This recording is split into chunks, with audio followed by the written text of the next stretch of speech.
وهو الذي أنشأ جنات معروشات وغير معروشات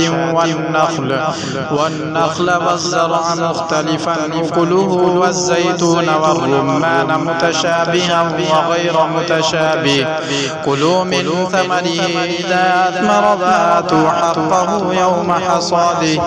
ولا تسرفوا إنه لا يحب المسرفين ومن الأنعام حمولة وفرشا كلوا مما رزقكم الله ولا تتبعوا خطوات الشيطان إنه لكم عدو مبين 8 أزواج من الضأن 2 ومن المعز 2 قل أذكرين حرم أم الأنثيين أما اشتملت عليه أرحام الأنثيين نبئوني بعلم إن كنتم صادقين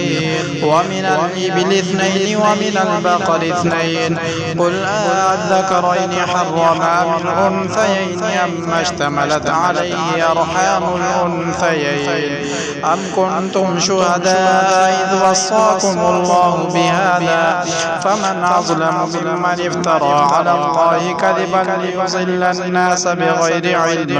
إن الله لا يهدي القوم الظالمين قل لا أجد فيما أوحي إلي محرما على طاعم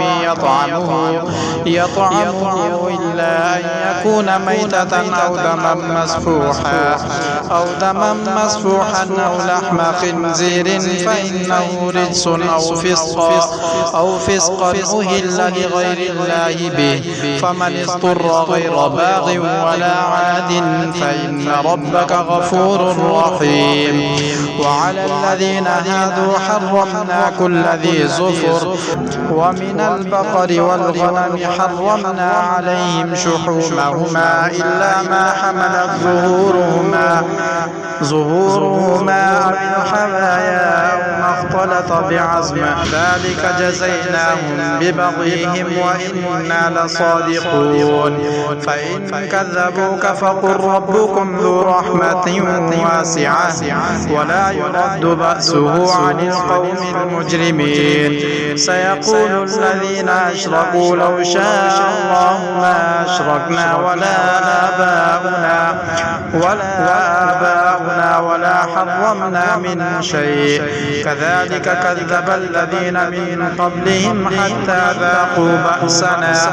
قل هل عندكم من علم فتخرجوه لنا إن تتبعون إلا الظن وإن أنتم إلا تخرصون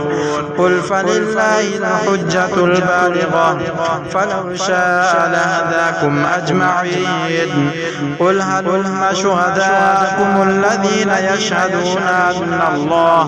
أن الله حرم هذا فإن شهدوا فلا تشهد معهم ولا تتبع أهواء الذين كذبوا بآياتنا والذين لا يؤمنون بالآخرة وهم بربهم يعدلون